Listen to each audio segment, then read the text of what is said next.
So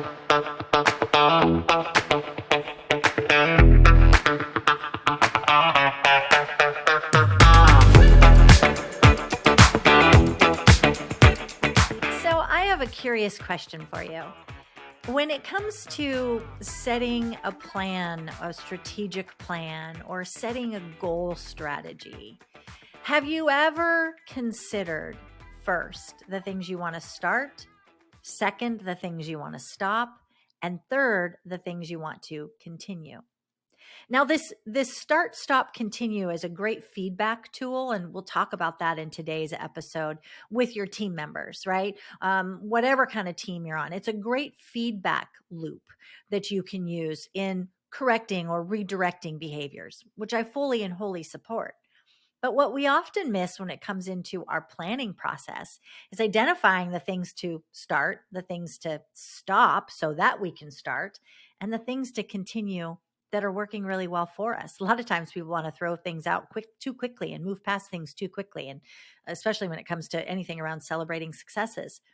Well, in today's episode, we're going to talk all about the start, stop, and continue process for you as your strategic planning, but also as you're using it as a feedback loop for your team. Because you know me, I am passionate about teams. So let's get into the sandbox, kick off your shoes, dig your toes in. You know the drill. We do this every week. And let's get comfy and let's get a pen and paper out to get ready to take notes on the start, stop, and continue when it comes to strategic planning and when it comes to your feedback loop with your team. That's what we're talking about in today's episode, and I'm excited to have you here with me. I'll see you in the sandbox. Okay, now that you have your pen and paper in hand, it's time to get into the start, stop, and continue.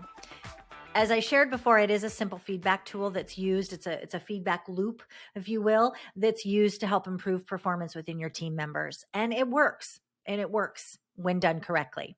A lot of times we just get into the stop and then we get into the start, but we don't actually talk about what to continue.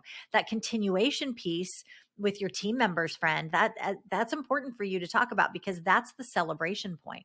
Right? We want to celebrate the things that are working well, celebrate the things that we know are working effectively and efficiently.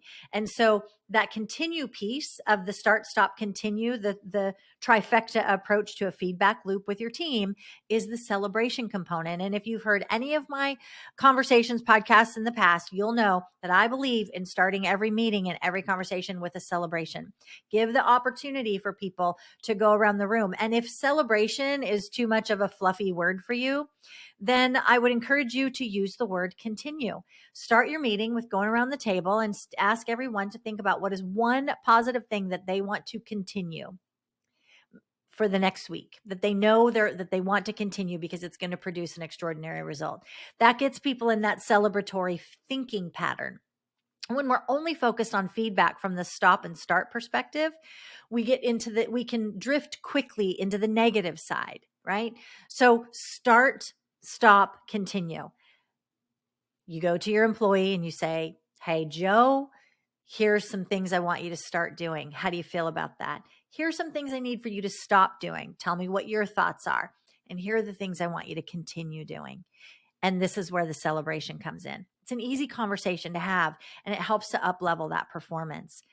But how does that same start, stop, continue principle then apply to planning, project planning, strategic planning, planning goals for the quarter, for the year with your team and for yourself?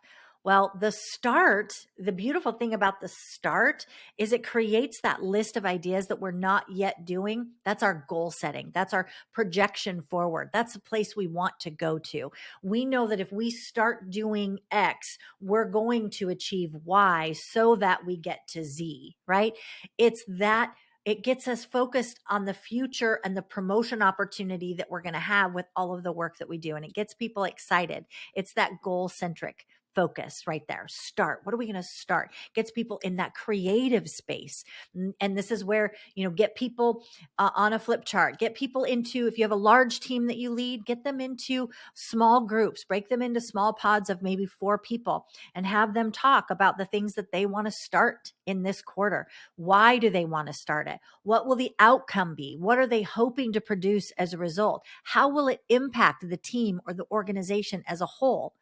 And even if you're on a small team and maybe you're just a small bit, not just as in just it's not good enough, but you are a small business owner and you have a small team of people, or a retail environment. I have a lot of folks that I've worked with in the retail world, and they're like, Tam, your ideas are great if we all worked in the same office, but we work different shifts and we're in a retail environment. It's okay. You can have this same conversation with them about what are they going to start to up level their personal performance. You take it to the individual, but you have the individuals talk about it, how it relates to the whole of the business, to the customer service of the business, to the customer experience or the sales experience of the business. What are the things we want to start and why? And what will they produce as a result? And when I'm working at my highest best use, highest best self, and I have this vision of what I'm starting, how will I show up?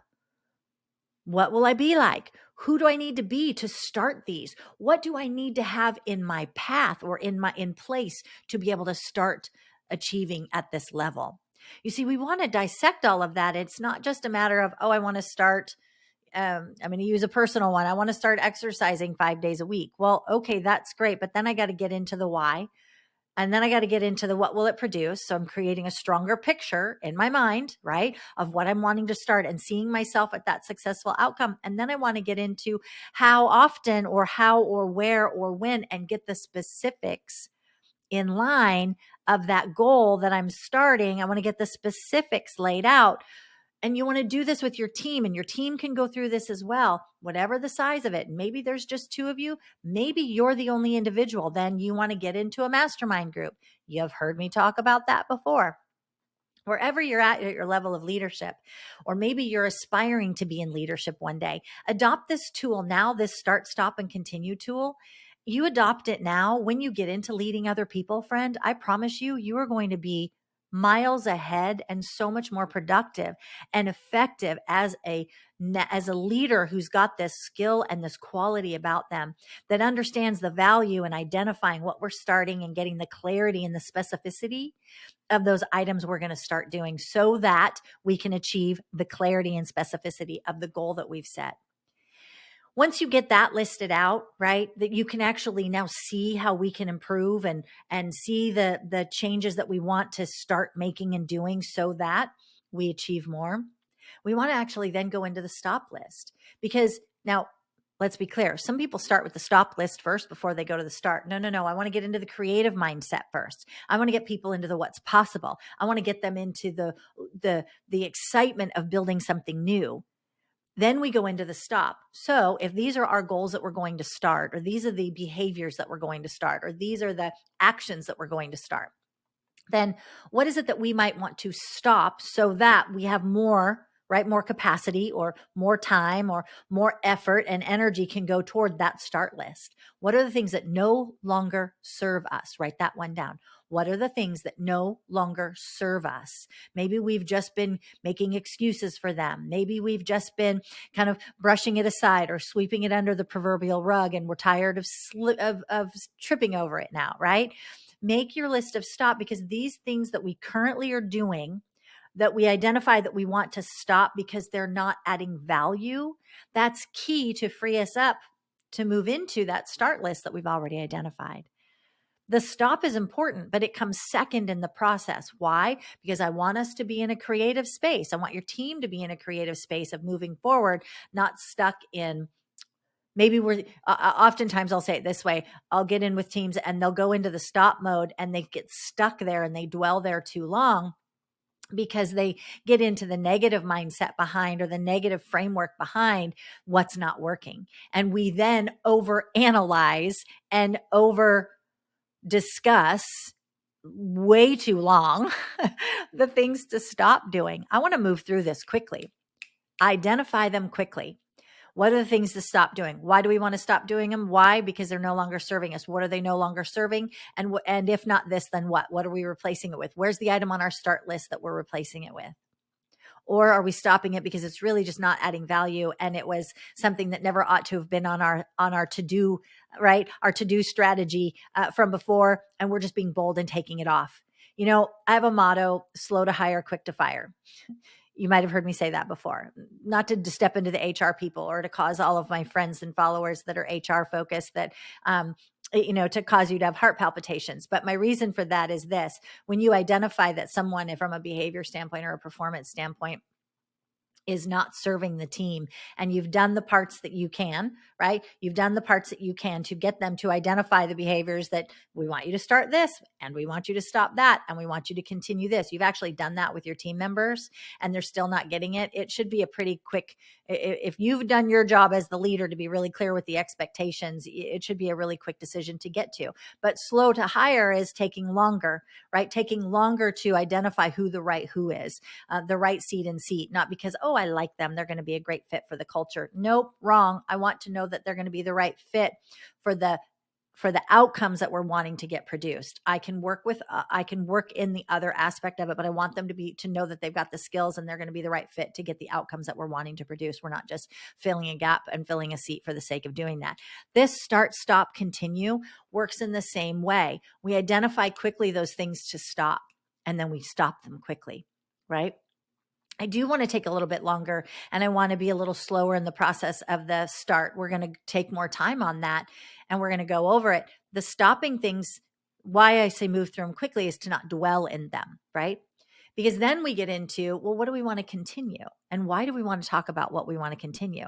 These are the things that have been working well and that they ought to be adopted at a bigger level or taken further into the organization, or certainly adopted on for the next year or the next quarter, because they're working well for us. They're part of our success and our team's core achievements, right? They're core activities. It's very important that you think about continue list as core activities list, right? These things that drive us forward and move us forward and propel us to that next level, that keep us in the performance lane that we choose to be in.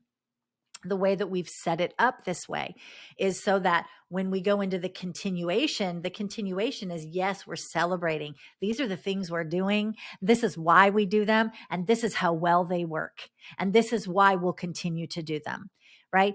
As long as they're continuing to produce at this level, or our core values are aligned to them, our core outputs are aligned to them, the activities are aligned to them, that continue list stays prominent. It stays there. Then when I'm in a feedback loop opportunity with a member of the team, it then goes a little bit like this. When I get into the start, we're going to say, hey, let's talk about what are the things you want to start doing this quarter to take your performance to the next level. What does the next level look like for you? We have them identify that. Things that they want to start doing to get them there, right? They've identified next level. They're identifying things to start. Then you go into the stop. What's no longer serving you? What's keeping you back? We go there. What are the things we want to make sure that we continue?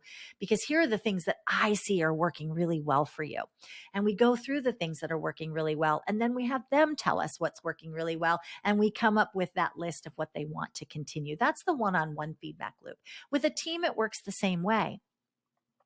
When you get into planning and goal setting, a quarterly strategy or an annual strategy or half yearly, however you do your strategy planning, right? I want to offer that you start it out with this same exercise of start, stop, and continue. Why is that? Well, we want to get people creative. We want to understand the things that no longer serve us, and we want to celebrate the things that work for us well. And then we want to build that framework in the planning process. And why this works is it gets people collaborating and connecting on what the next looks like within the team. They get very clear on your expectations as a leader, which is of paramount importance. And they get very clear on where you're taking them to. They get goals. They get to identify what their goals are.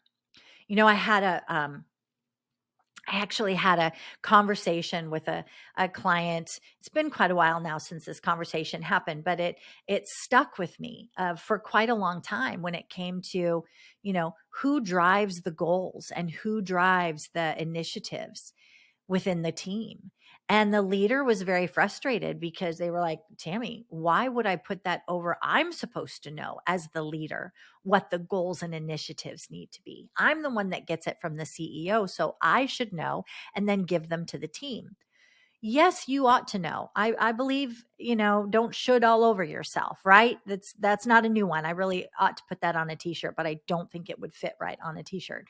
But, I believe in don't should all over yourself, right? Let's not get it stuck in that box, because that is a box that has no windows and no exit points. You're containing yourself in a very small container, okay?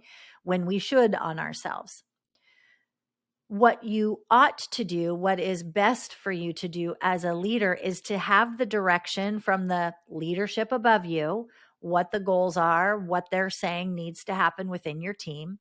And then you go back to the team with that framework already in mind, and you have the team collaborate with you. And this start, stop, and continue model is a fantastic way to do that. But you have the team collaborate with you on the things and the actions and activities to take and to do, that we're going to start, that we're going to stop, and that we're going to continue to achieve the goals. You're not going to tell them the how. They're going to co-create together and collaborate the how. Why is that important, Tam? Because when our team, and I said this to my client, I said, look, when your team is involved in the process, they're more bought in. This is not rocket science. This is not new. You've probably read it in a leadership book a time or two or 12. When the team is collaborative with you on the actions to take, they become more connected and committed to the outcomes that they're all going to produce. When you deliver it and spoon feed it to them, whose idea, whose initiatives, whose targets and goals are they? They're yours, and they can disassociate from those and not produce for you. And they don't have to. Why? Because they're yours. They're not theirs. And I guarantee the boots on the ground team members that you have, friend, they already know what's not going to work from what you've given them, and they know why it's not going to work. Now, you can frame up this start, stop, and continue to place a question, a well-placed question, with the target that you have already been given from, let's say, your CEO, or you are the CEO and you know the direction you need to go to hit your numbers for the quarter. You place a very well-constructed question at the front of it and have them start, stop, and continue. If our goal is to achieve this, let's go through what we would start, stop, and continue to ensure that we are modeling or getting to the behaviors and getting to the activities and the actions to achieve that. You can take them through that. They're now committed to the pathway to get to that, which means they're now committed to that goal that you've just given them, because they see their pathway. And let's remember, this was written about in, oh my gosh, I'm pretty sure it came out of Dan Pink's book Drive, because it's one of my favorites. But it's that, it goes to that intrinsic motivation factor, that when people can see themselves in the results, and they can see themselves in the outcome, and they can see that they're contributing to something that makes a bigger difference for the whole, they are more inclined, that motivates them, and they're more inclined to step fully in. Now, that's Tammy's version of it, right? Which is a great book, by the way. I've talked about it before because had Dan Pink on my podcast before. So get the book Drive, take a read. It's phenomenal. When people are motivated by them being able to see themselves in the outcome that we're producing. If they can't see themselves there, there's no motivation to get in and do it. Unless you're going to be fear-mongering in your motivation, which that works well for no one ever. Says every leader everywhere, except the ones that think it actually works, that are feeling broke, busted, and disgusted with their teams. So I digress. Let's get back to, when your team is involved, you can still set the goal, like place the goal in a beautifully constructed question, and have them do the start, stop, and continue to navigate to get the action plan listed out of the things we're going to do, the things that no longer serve in this, to achieve that, what we have to stop, and what we want to continue. It's a great process for feedback loop to your team members one-on-one. It's a great process for getting into the goal structure and the goal strategy building within your team as well, for those big, audacious goals that I know that you are up to and you're up to achieving. And for you as an individual leader, an individual contributor, and you're listening to this and you're thinking, okay, well, great, Tam, how does it apply for me? Get somebody to listen to this episode too, and then go through the process together, and you be one another's team member. I firmly believe in that. I firmly believe in the power of get people around you. They don't have to be in your business or your industry. They don't have to know the ins and outs of what you do or why you do it. What they need to be willing to do is ask you questions based on what they're hearing you say to evoke from you the outcomes you say that you want to produce and the action plan to go along with that. Right. And that's going to help you as an individual contributor, as a leader of many, as a leader of a few. This same framework works in all environments, in all settings. So input goals are action items with a plan. Output goals are the outcomes of the input. Think about that. It's all about achieving goals. It's all about setting goals and targeting the start and the stop and the continue toward achieving those goals. Okay. Where's your action plan? You want to think about that. Where's your action plan? Okay. Those are the things you're going to put in place. Those are the steps you're going to take. And what you're getting as an outcome are the end results of those actions that you're putting in place. All right. This is my last and final point on start, stop, and continue. I want you to analyze what drives your personal peak performance. Analyze it. Analyze what drives your personal peak performance. And the level that is slightly more than doable drives most people's peak performance. So if that's true, if the level that is slightly more than doable drives most people's peak performance, what is slightly more doable for you in this next season of growth? And then I want you to examine what are the daily and weekly and yearly patterns that drive your behavior, right? Dive into that to maximize your own personal performance. Journal, get a journal and start writing. If you like to type, but I think pen to paper is a much more effective tool to analyze and doing your own personal feedback loop on where your peak performance is. Asking yourself questions like, when I've been at my best self or peak performance, what were the daily habits, the weekly habits, the annual habits, the monthly patterns that I had in place that drove that performance? Ask yourself that, identify that, and then insert daily, weekly, monthly, and annual patterns to drive your behavior so that you maximize your performance. Just one key little takeaway as we talk about what to start, what to stop, and what to continue when it comes to giving feedback loops, up-leveling your team with goals and strategy for the upcoming quarter or the year or the month, whatever that is. Maybe you're a new leader. Here's a bonus piece for a new leader. You can't go right in and say, start, stop, and continue. But what you can do is go in and use this same framework with your new team that you've just acquired. And you go in and you say, I want to do a fun exercise. And you can take them through what are the things we want to start doing? You've been here longer. You know the goals that you've had in front of you. Talk to me about what are some of the things you want to start doing to achieve. These are still our goals because I don't know to change them yet. So we're still going to keep the goals that have been put in front of us. To achieve these, what do you think we should start doing? To achieve these, what do you think we should stop doing? And what do we want to make sure we continue? Why do that as a brand new leader of a brand new team that you've just acquired? Because it shows the team that you're there to listen to them. You're curious about how they view the view from their seat, if you will, how they view the team and our performance collectively. And it helps you to learn their thought process, how they dwell. Do they lean to the negative? Do they lean to the positive? It's going to help you to identify who are the creative ones, who are the silent ones, who are the ones that are going to be more verbose and more, positioning, if you will. You're going to learn a lot just observing in that process and asking questions. Why? And tell me more. And what if we didn't do that? What would the outcome be?